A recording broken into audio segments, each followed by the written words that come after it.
The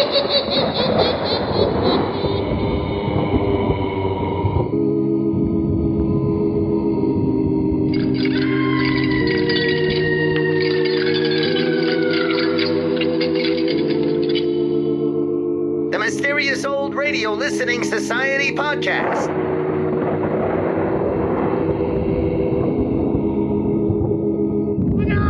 Welcome to the Mysterious Old Radio Listening Society, a podcast dedicated to suspense, crime, and horror stories from the golden age of radio. I'm Eric. I'm Tim. I'm Joshua. We love mysterious old-time radio stories, but do they stand the test of time? That's what we're here to find out. October is Monster Month here on the Mysterious Old Radio Listening Society, and this week's monster is Edgar Allan Poe. Okay, he's not a monster, but many of his tales of mystery and the macabre were adapted by Universal Studios for their classic monster movies of the 30s and 40s, including Murders at Rue Morgue, The Black Cat, and The Raven. For this week's episode, I chose The Telltale Heart from Inner Sanctum. Inner Sanctum was created by Hyman Brown, one of major figures in American broadcasting history. Brown's career in radio spanned 8 decades in a diverse range of genres, from his adaptation of comic strip hero Dick Tracy to his 1970s revival of horror radio, the CBS Radio Mystery Theater. Along the way, he helped many young talents break into radio, including actress Agnes Moorehead and writer Irwin Shaw. But Hyman Brown is best remembered for Inner Sanctum.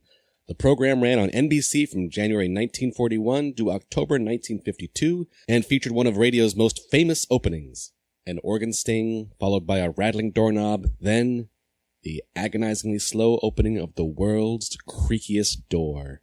According to a 1973 interview in the Pittsburgh Post, Hyman Brown copyrighted that creaking door sound. Always the showman, Brown bragged to the paper, "I took that creak and made it a star. I bought several Picassos with that creak." Inner Sanctum was not the first or the last radio show to adapt The Telltale Heart. Versions of the story appear throughout the history of dramatized radio, including The Weird Circle, Hall of Fantasy, Mystery in the Air, CBS Radio Mystery Theater, and Nightfall. Although the titular Heart provided Foley artists an obvious gimme, the story itself presented a challenge. It's far too short for a 30-minute broadcast. Of all the adaptations I've heard, Inner Sanctum, not surprisingly, takes the boldest liberties with the story. And if that wasn't enough of a hook, it also stars Boris Karloff. We'll shut up now and let you listen to The Telltale Heart from Inner Sanctum, originally broadcast August 3rd, 1941. It's late at night, and a chill has set in. You're alone, and the only light you see is coming from an antique radio. Listen to the sounds coming from the speaker. Listen to the music, and listen to the voices.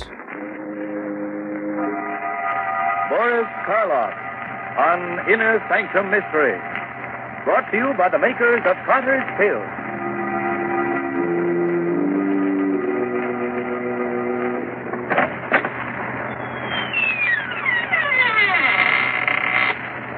Good evening, friends. Let me welcome you once more to the Inner Sanctum. This is Raymond, your host.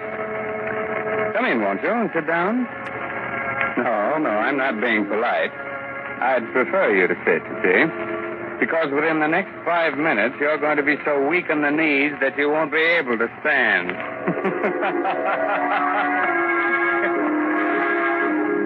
Inner Sanctum Mysteries again has the pleasure of bringing you the famous star of radio, screen, and stage, now featured in the current Broadway success, Arsenic and Old Lace, Boris Karloff.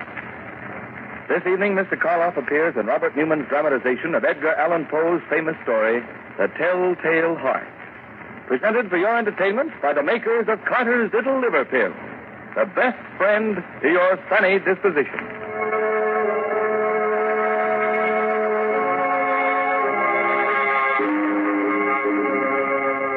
Now our story. A story based on a tale by the greatest master of the macabre that ever lived, Edgar Allan Poe. The story of a man who could hear not only every sound on earth, but even things that don't exist. So, turn down the lights, call in a friend or neighbor to keep you company, and listen to Boris Karloff as Simon in The Telltale Heart. It's early evening. The sun is just setting behind a range of low hills. On top of the nearest hill is a huge rambling building surrounded by park-like grounds. A road winds from its gates down to the little village below. Down this road comes a man. He's tall, gaunt, his hair snow white. He's so busy with his thoughts that he doesn't see the small, dark man who sits by the roadside. But just as he is about to pass him... Good evening. Huh? Oh, why, good evening. Nice evening, isn't it? Nice. Why, it's the most wonderful, perfect evening I'll ever know this side of heaven. You don't say. And you can't know what it's like to feel as if you've just risen from the dead. As if your tomb was opened. And you were told that you could return to the world that you knew and loved. Can't I? You can't. You see, my name is Simon. I was a musician. 2 years ago, I went stone deaf. Suddenly. Completely. Do you know what deafness means to a musician? It's like dying. Or worse. Like dying and knowing that you're dead. Oh, I went to doctors, but they could do nothing for me. But finally, one of them sent me to see the doctor who has the place up on the hill here. Dr. Adair? Yes, Dr. Adair. He kept me with him for 6 months, and now I'm going home again. He cured you? You can hear? Hear? Listen. Listen hard, and tell me what you can hear right now. Nothing very much. The wind? Cricket? Cricket and the wind. Do you know what I can hear? I can hear the grass growing, the sap rising in the trees. I can hear the stars moving in their courses.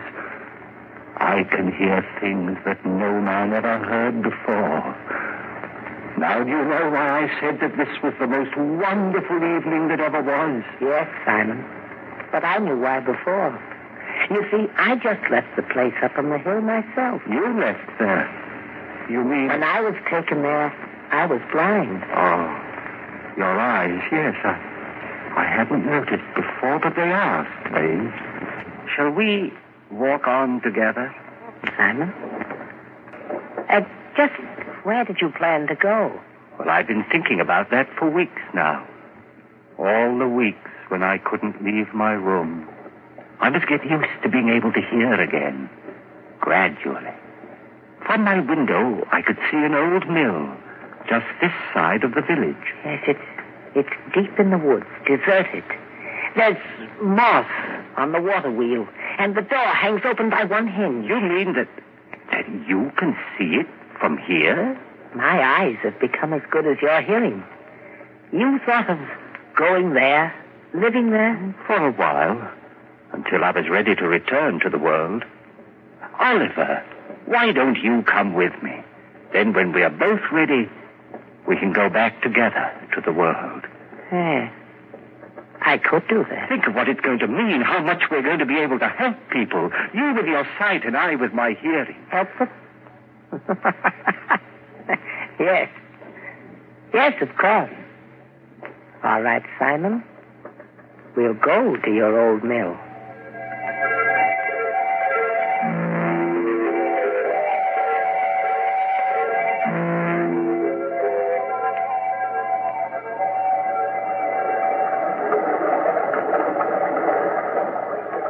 This way, Oliver. Up this path. What? Someone's coming. The farmer, he seems to be looking for something. Good evening. I'm looking for my cow. Have you seen her? Well, what kind of a cow is she? A brown and a white one with a crooked horn. Wait. I hear her. She's grazing in a field on the other side of the woods.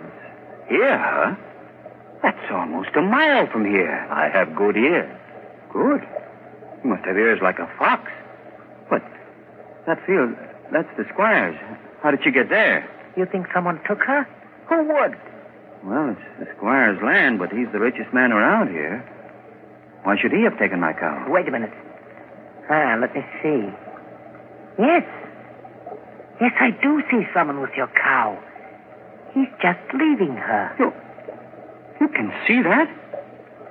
Right through the woods? I have good eyes. Who is it? What's he like? Is he tall, wearing a brown jacket? Yes. I knew it. It's the squire. He's trying to steal my cow. I'd better go get her. Thank you very much. Perhaps I'll see you both again. Perhaps. We'll both be staying around here for a while there in the old mill. Why did you tell him that, Oliver? Did you really see the squire taking his cow? I saw what he wanted me to see. What do you mean? He hates the squire because the squire's rich and he's poor. But what? Never mind, Simon. Shall we go on to the mill? Here we are. And it's just the way I knew it would be. Quiet, peaceful, no noises, just sound. And even those are dulled by the waterfall. Yes, it's just the way I knew it would be, too. Dark, dank. The home of the rats and spiders. We'll be happy living here with them.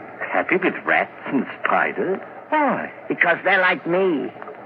Rats see in the dark, and spiders spin webs. I don't understand you, Oliver. Must you always see the worst, the most evil side of everything? Always. But why? Don't you love people? Don't you think that this is a good world? A good world when I was blind for more than 2 years? But whose fault was that? What difference does that make? I was blind. And did anyone care that I was? No. Love people. I hate them. But, Oliver, that's wrong. You've no right to hate anyone or anything. What's that? What? The sound like wings, like... Yes, there it is, there. A swallow. Why, it's frightened, trying to get out. Why, it's beating itself against the wall and... Oh, poor thing, it's hurt itself. Fallen to the ground. I'd better catch it. Is it badly hurt? No, I don't think so. Oh, just this one wing. Let's see. Perhaps we can put a splint on it, heal it. Do you think so? Here, Oliver. But be gentle. It's still terribly frightened. I will. Oh, Oliver! What are you doing to that bird? Doing... Blood, you've crushed the swallow, killed it. So I have. You killed it deliberately. You think so? I told you we all have some badness deep inside us. Even you. Here you are ready to believe the worst of me, that I'd wantonly crush a harmless little sparrow to death and... Simon. What is it? I don't know, but there's something in your face. Something that wasn't there before. I don't know what you're talking about. I'm going up to bed. Simon! Simon, wait! It wasn't he that was blind. It was I. Oh, he is bad, evil, clean through. He's like one of the spiders he loves so much, lurking here and spinning cunning webs to catch innocent people in. And what he saw in my face just now, there was something there. Something that wasn't there before. Death. Why did this have to happen to me? I was so happy just a little while ago. I loved everyone, the whole world. And now I have to kill him. And here I am, friends, Raymond, your host in the Inner Sanctum, who also loves everyone. So, Simon has decided he must murder his companion. Not because he wants to, but in order to keep him from spreading the hate and evil he seems to love. That's a charming idea. But if Oliver's eyes are as good as he says they are, good enough to see death in Simon's face, how will he be able to do it, Quite a problem, isn't it? Well, Raymond, everyone has problems. It's the answer that counts. It certainly does, Mr. Hurley, in a mystery drama. Yes, and in a domestic drama, too. If you don't believe it, listen to what Agnes Vale says to her husband at the dinner table. Oh, Bob, you haven't said a word about the cake, and I baked it especially for your birthday. After 30, no one wants to be reminded of birthdays. Oh, that's silly. Besides, a person's only as old as they feel. Well, if that was the case, I'd be about 60. You mean 90. No one could save up the grouch you've got in only 60 years. If you felt as irritable, low, and out of sorts as I have lately, you'd be grouchy, too. Of course I would. Anybody would. So the thing to do is not to feel that way. What can anyone do about it? Very simple, my dear. Try Carter's little liver pills. Right. And when you don't feel good, try Carter's Little Liver Pills. They do the work of calomel but have no calomel in them, for they are simple pills made of vegetable drugs. They wake up the flow of one of our most vital digestive juices.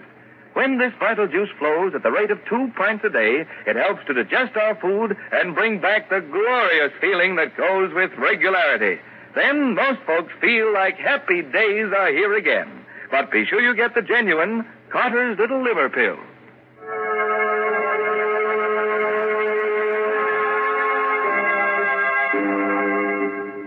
Well, friends, are you sorry I advised you to sit down before? No, I thought not. You still want me to go on with the story of the Telltale Heart? Very well. It's a little later that same evening, and Simon is sitting in the upper story of the old deserted mill, waiting, listening. Sleep, Oliver, sleep. Aren't you ever going to sleep? Oh, I know you're lying down. I heard you getting undressed. I even heard the thread snap when you pulled that button off your shirt. But you're not asleep yet. I can tell by your breathing, the way your heart's beating. And that's what I must wait for. The time when you're really asleep. When you close those hawk eyes that can see even in the dark. That could read murder in my face when I didn't know it was there myself. Wait a minute. There. Now you're asleep. And now I must go. Easy with the door. Careful. And even more careful going down the stairs. Shh. Don't creak like that. Suppose he wakes. No, he can't. He won't wake up. He can't. And even if he does... here we are. The door to his room. How shall I do it? Those sacks he's using as a pillow. If I pulled them out and held them over his face and smothered him, that's it, yes. Then I wouldn't have to touch him. I wouldn't. Who's there? Who's there? There is someone there. I can see you. It's Simon. Yes, it's Simon. What do you want? What are you doing here? I know you've come to kill me. Yes, Oliver. I've come to kill you. You can't do that. You can't. Yes, Oliver, I can. And I have to. No, please don't struggle like that. I'm stronger than you are. You can't get away from me. You can't. You can't.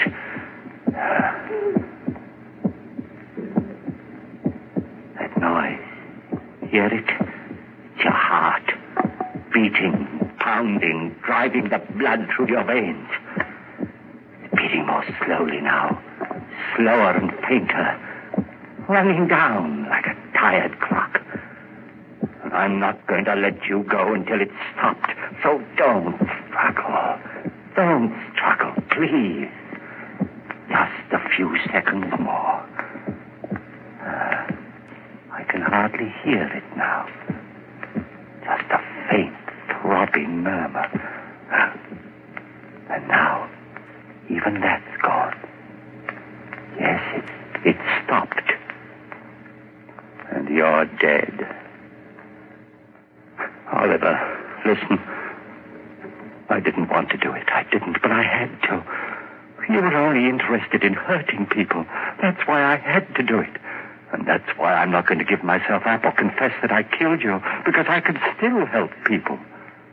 You understand, don't you? That's why I must get rid of your body, hide it somewhere. Oh, what am I to do with you? I know. I'll keep you here, tear up the floor and hide you underneath it. Let's see now, this crowbar. And this one here, there. That should be big enough. And now, in you go.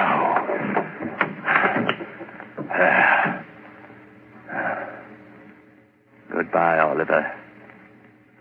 Goodbye. Just put these boards back. Nail them down again with the same rusty nails. And it's done. Now I'll spread this dust over the cracks. No one will be able to tell what I've done. No, not even with your eyes. If you could still use them. What's that? A light. A lantern outside. Someone at the door. Maybe Christie's come back again. Yes? Who is it? It's Trent, the constable. The constable? What do you want? Oh, nothing much. Thought I'd drop in. Say hello. Come in, constable. Come right in. Thanks. Queer time of night to be visiting, but I heard there were strangers living out here, and I thought I might... Why, of course, it's part of your job to investigate strangers, isn't it? In a way. Not that you're a stranger, exactly. What do you mean?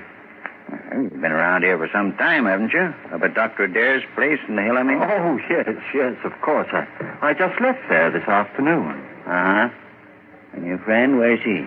Sleeping? Friend? Why, there's no one here with me. I'm all alone. What the doctor said. You mind if I look around? No, of course not. Not that I doubt your word or anything like that. Oh, no, don't apologize, Constable. Go right ahead. Well, Constable? There's certainly no sign of anyone else. Well, I told you so. Yes, you did. Now, I'll just sit down here for a minute. I'll get my pipe going. No, not there. Don't sit there. Why not? Because, well, it was just that the floor looked a little rotten right there, and I was afraid that... Oh, I guess it's all right. Sure. Strong enough to hold me, anyway. Don't stop it, I met you. Good heavens. What's that? What's what? That throbbing. That noise. Beating away like... I don't hear any noise. But you must, Ah, those ears of mine. Sometimes they're too good. It's just your watch ticking. Watch? I haven't got a watch on me. You haven't? But then what? Oh, look, Constable, I could use a bit of exercise. Suppose I walk you back to the village. Well, that's mighty nice of you. I'm glad to have your company.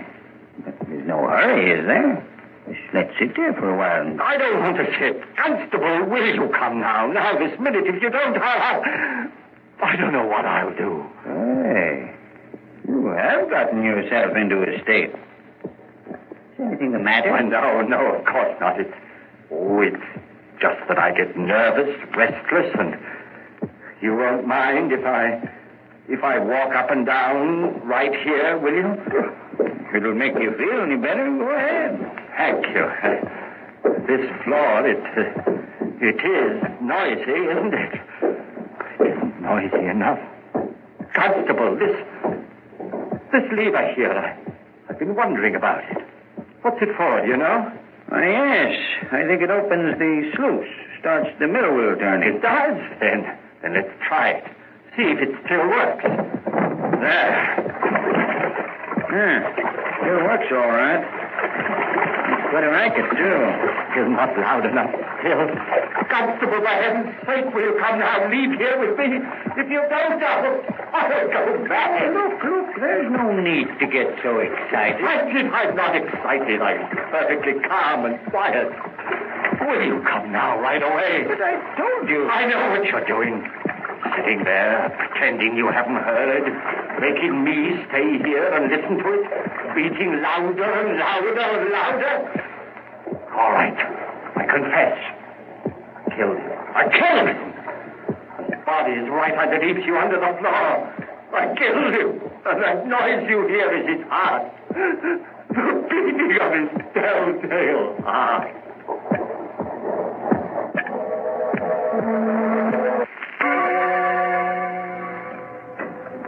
Hello, Dr. Adair. Oh, Constable, hello. Well, did you find them? Yes, Doctor. I'm good. Some of my boys will be bringing the other one, Oliver, along in a little while. Bringing him? What's the matter with him? Well, sort of. They were in the old mill by the river. Simon had evidently tried to kill Oliver, but he hadn't done a good job of it. He nailed him up underneath the floor. And when we got him out, he was unconscious. And he's still pretty weak. I see. Bring Simon in, will you? Sure. All right, Simon. In here. Yes, Constable. Now, turn him around so that he's facing me. That's it. Well, hello, Simon. Hello, Doctor. Simon, why did you run away from here this afternoon? Run away? I didn't run away. I left. What need was there for me to stay when I was cured? Oh. And what you did, or rather tried to do to Oliver? That was wrong. I know it was wrong, but I had to do it. He was bad, Doctor, bad. He hated everyone, wanted to hurt them, and I couldn't let him. You know, it's strange, Constable.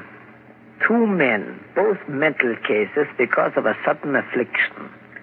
But while Oliver's blindness made him hate, Simon's deafness filled him with love for all mankind. Deafness? You mean he's deaf? But when you talk to him, he answers you. Yes, he reads lips. That's why I had you turn him around, so he was facing me. But he's stone deaf. He will never hear again. What's that you're saying? Deaf?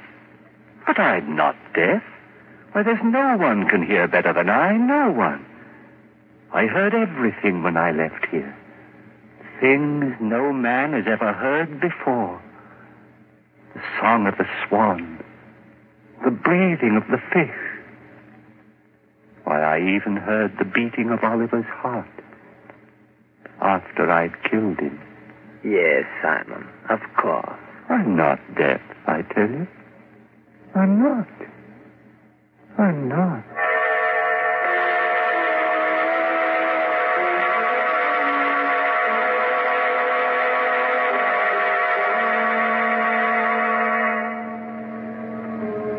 So, Simon did hear all the things he said he did.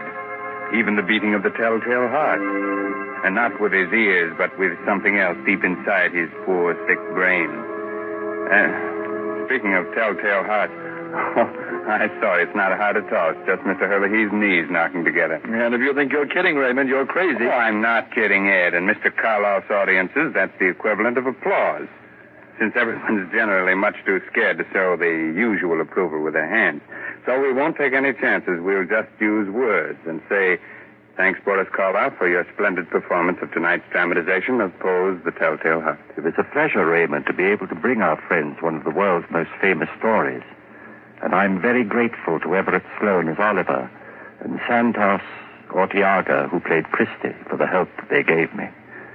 So now I suggest that you listen to Ed Hurley, who has some helpful advice for which you may be very grateful. This is Raymond again, your host, getting ready to close that door to the inner sanctum and say goodnight until the same time next week. In the meantime, if you care to do a little bloodthirsty reading, try this month's Inner Sanctum novel, I'll Eat You Last, by H.C. Brandon. In case you've already read that, why not try some of the other stories by the author of tonight's mystery drama, Edgar Allan Poe? According to all critics, this writer has quite a future. Oh, good night. Pleasant dreams, Inner Sanctum Mysteries will be on the air again next Sunday night, same station, same time, with another chiller for thriller fans. So be with us then. This is Ed Hurley, speaking for the makers of Carter's Little Liver Pills and reminding you, when you don't feel good, try Carter's Little Liver Pills, the best friend to your sunny disposition. This is the Blue Network of the National Broadcasting Company. That was The Telltale Heart from Inner Sanctum here on the Mysterious Old Radio Listening Society podcast. Once again, I'm Eric. I'm Tim. And I'm Joshua. We were discussing when doing Monster Month, what is our fifth monster going to be? And Joshua came up with the idea of Edgar Allan Poe's story. And you kind of hit it on in the beginning, but talk more about how that fits into this structure of our basic cultural monsters on Halloween. Yeah, I think Poe has just become foundational to horror, almost Edgar Allan Poe himself more than his stories, his image of this wrecked artist. Yes. Has sort of somehow been corrupted by his own work. The other thing we considered were things like Invisible Man or ghosts or phantoms. And Creature from the Black Lagoon. Yes. I actually Googled to see if there was any Creature from the Black Lagoon radio version. That would be awesome. Yeah, well, there isn't. No, but and I love Edgar Allan Poe. And The Telltale Heart was honestly the first horror anything I consumed as a child, reading this story in elementary school. Yeah, and me too. It affected me a lot, particularly when he dismembers the old man. I remember that being the first body horror reaction I had of really feeling kind of a little sick. Aw. Oh, cute. Poe doesn't do himself any favors with that one picture that's always used of him. Yeah, he looks like this was before glamour shots, so it was really, just looks like terrifying. I don't know. I think it looks like someone who drinks too much and knows a lot of money. It's pretty spot on. Yeah, you're right. That's so me. Let's start with Inner Sanctum, which is a great series, of course. Is this original Raymond? Yes, this is very early in Inner Sanctum. Yeah, because he's not too weird yet. No, he hasn't really embraced how far they're going to take him with his puns. It's pretty small. It's pretty modest. Pretty disappointing. And when we've talked about how Raymond drives me crazy. Mm-hmm. I'm not a big fan. I was listening to this, and I was just like gripping my chair going, oh, just get it over with, get it over with. And he didn't. I went, well, that was palatable, Raymond. Because so far in the podcast, we've only heard, I think, second Raymond. Yeah, who calls himself the host. The host, or Mr. Host. I can't remember. The Darren's from Bewitched. But and by then, they've just fully embraced the puns, and that's almost like a third of the episode. It's cutting back to Raymond. Right. He has monologues. It's like Raymond guest hosting The Tonight Show is what this episode's like. When you were looking for Poe for this month, did you find other Telltale Hearts? Well, as I mentioned in the intro, there are tons of them, but I started with Inner Sanctum because of my love of Inner Sanctum, and I just went, nope, we're doing this one. Because I do love just how crazy this is. This is an Inner Sanctum style where it's just, let's think how crazy this can be and how many twists can we give the Telltale Heart. I mean, to me, a couple weeks ago, we talked about Frankenstein and how predictable that suspense adaptation from a script point of view was. Mm-hmm. And this is just so, as all Inner Sanctum stories are, to me, so unpredictable. Even though it's following the story that every person knows, even if they don't know it's Edgar Allan Poe, even if they don't know the title of the story is The Telltale Heart, they all know, oh, that crazy guy who can hear the heartbeat of the guy he killed. Yeah, the tone is so distinct and so not what Poe wrote. Which I don't necessarily need to be a criticism. But no, as an adaptation, maybe not such a success, but as a story, it's great. It's a lot of fun. Yeah. And I mean, my approach to this kind of adaptation is either you really find the strengths of the story, and if you're going to adapt it, you might as well do it.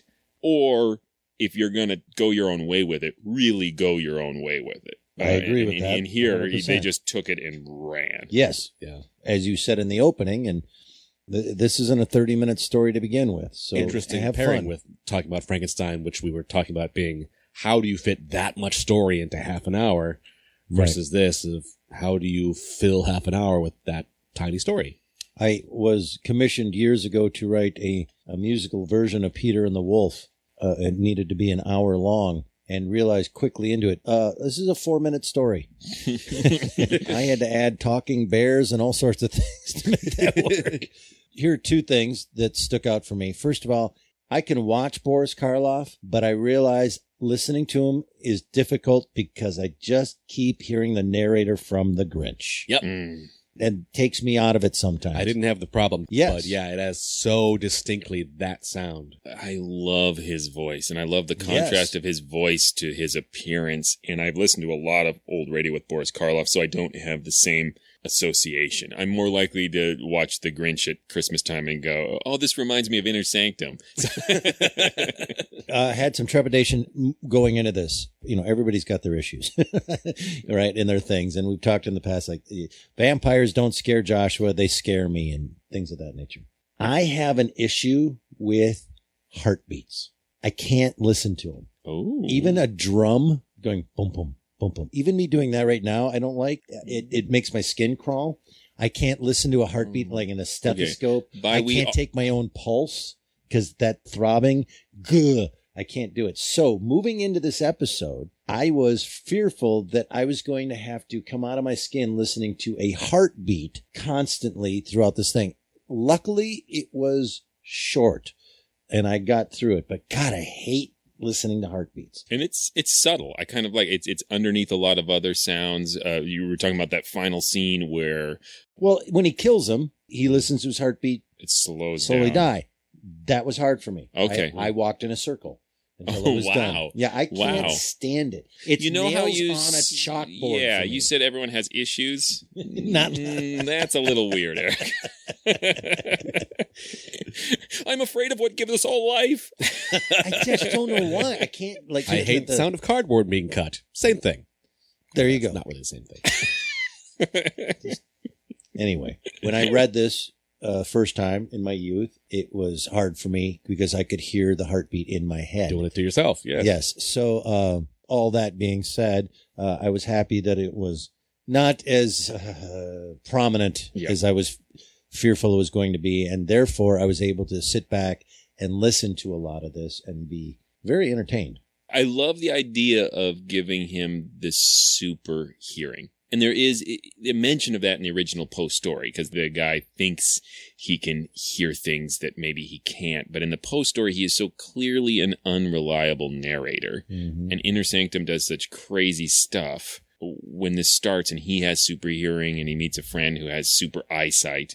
And obviously, again, as much as this changes things from the original story, the guy with super eyesight is clearly a connection to the old man with the vulture eye from the story that the narrator hates so much for unknown reasons. I just found that really compelling. And some of the writing around there, when Boris Karloff is describing, he can hear the grass growing, the sap rising in the trees, the stars moving in their courses. Mm-hmm. It's melodrama, it's overblown, but it's really nice, and especially to hear Boris Karloff say it, because everything sounds better when Boris Karloff says it. Yes, especially when his heart grew 3 times that day.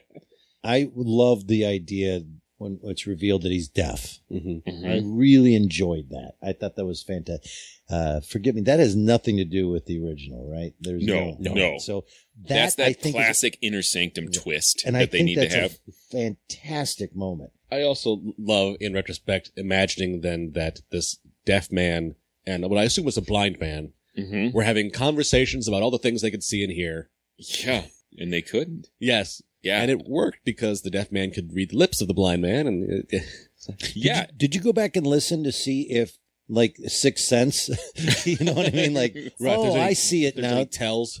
I did, and they did a really nice job of, yes, now I can see how they were able to communicate and do all these things. Yeah, because it's radio, so you can't go back and see, were they looking at each other when they spoke and things like that. But yeah, I mean, there's some weird stuff. You know, you get released from a psych ward. We don't think it's a psych ward. It's a doctor's office is what we think at the beginning. And it's like, I'm going to just go live in this abandoned mill.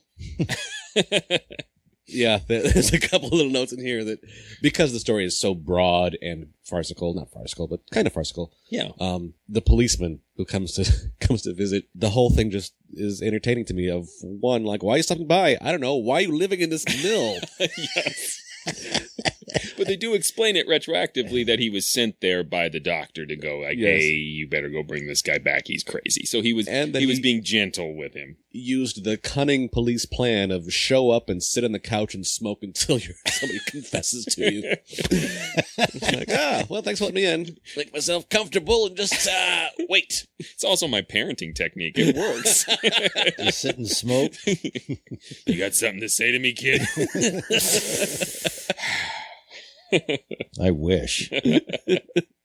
But it creates a nice scene, and I think that's what they were thinking of for this mill is at the end, like the water or whatever. Sluice. Yeah, so you get all these sounds trying to overwhelm the heartbeat at the end. Yes. And I don't know if which I enjoyed them trying to. Technical element, but it did seem like they altered the sound of everything at the end there to make it a little more surreal. Some sort of old-timey filter thing. Yeah, maybe it's just the quality of the recording. It's hard to tell sometimes. But yeah, it did all seem distant and far away. And it was an interesting idea that somehow the loss of hearing made him good and the loss of sight made him hate. That was weird. But again, and I'm trying to think if there's a connection there in some sort of... He only loses sight for a couple years and got it back. Wasn't that what they said? Well, that's what he said. Right. But that's also what the narrator said about his hearing. I mean, I think it's that thing about Inner Sanctum where it's such a heightened style and it just leaves the gate at that heightened style, so you kind of go along with it. It starts from Raymond being over the top with puns, and it just keeps going all the way through. And so you're either kind of on board the train or you're like, whoa, wait, I got on the wrong train. Right? Right, absolutely. I fought it on the fact that he wasn't actually dead. That's where they adaptate. Like, no, you're doing it wrong. He has to be dead. Gotta be dead. Yeah, why do you think they did that? It was an odd choice. It jumped out to me, too, that he was just unconscious under the floorboards. He was given even more reason to hate everybody. I mean, I think they were trying to put on this Simon character, if I'm putting Simon in the right, but the one who lost his hearing and knew love, that he wouldn't actually kill someone, even if he was trying to, that he was the good person. I think you're right. That subconsciously he couldn't smother him all the way. Well, any other thoughts or notes before we go to our vote?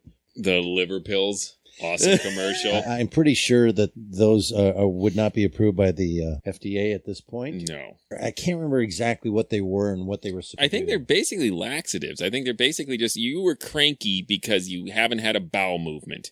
Yeah. Works for my dog. He says works for me. What mentions, are you talking about? He mentions being regular, and I could be wrong. Now we're gonna have all these Carter's little liver pills fans going, actually, but I think that was a lot of what it was. Well, I looked it up and ended up on the Carter's Little Liver Pill podcast. That was an hour I'll never get back. The things I heard. I just love the idea of a podcast designed to listen to while you're on the toilet. Come on, you can do it. Come on. Running water. I did love the promotion at the top for Arsenic and Old Lace. That's one of my favorite movies of all time. So it was really fun to hear that he's doing this to promote that movie, which they don't know at this point is brilliant. God, and he is so good in that movie. Yeah. And that movie is so fantastic. All right. Well, let's vote. I loved it. I think it's a great adaptation. I love what they did with it. I had very few, can't think of any moments that I had that I was like, no, I think it was a lot of fun and I like the twist and yeah, good job. Yay.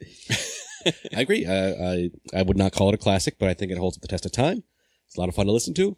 Yes, it stands the test of time. I think it only comes down to whether you are going to accept this very over-the-top style of storytelling that Inner Sanctum does. I think they're really good at it in inviting the listener in and closing the door behind you. And if you can get into that, then I think you'll really like it. Right on. Well, thank you for listening, everybody, as we continue our October Monster Month. This is the year 2017. As we discussed a few weeks ago. What if people are listening to this in 2073? Next week, we're going to continue Monster Month. But before then, please go visit ghoulishdelights.com. If you go to ghoulishdelights.com, you can find other episodes of this podcast. You can also find information about our live shows. It is October 2017. We're going to be performing a live version of Dracula, the Mercury Theater version of it, at the James J. Hill Center in St. Paul. So if you are in October 2017 near St. Paul, please come see that show. Hey, in any time of the year, I don't care if it is the far-flung future, you can still write an iTunes review. I'm gonna bet you still can. a deal? Yeah, I'm sure it will be. In the year 2525? If it's not, you're laughing hysterically. They said iTunes. Either way, it's a win for us. So, yeah, write a review. And if you really want to freak out Eric, just type out a heartbeat. Just bum, bum, bum, Stop bum, it. So, we are going to wrap up Monster Month next week. And we're going to be finishing up our classic monsters with Dracula. And we are doing, on the podcast, the Mercury Theater on the Air version of an adaptation by Orson Welles of Dracula, which, as Tim just mentioned, we are also going to be performing it live at the James Hill Center. So kind this of is crazy. It's like Russian dolls. So, until then. Look out! That noise. Hear it? It's your heart. Beating, pounding. Stop it, stop it, stop it, stop it!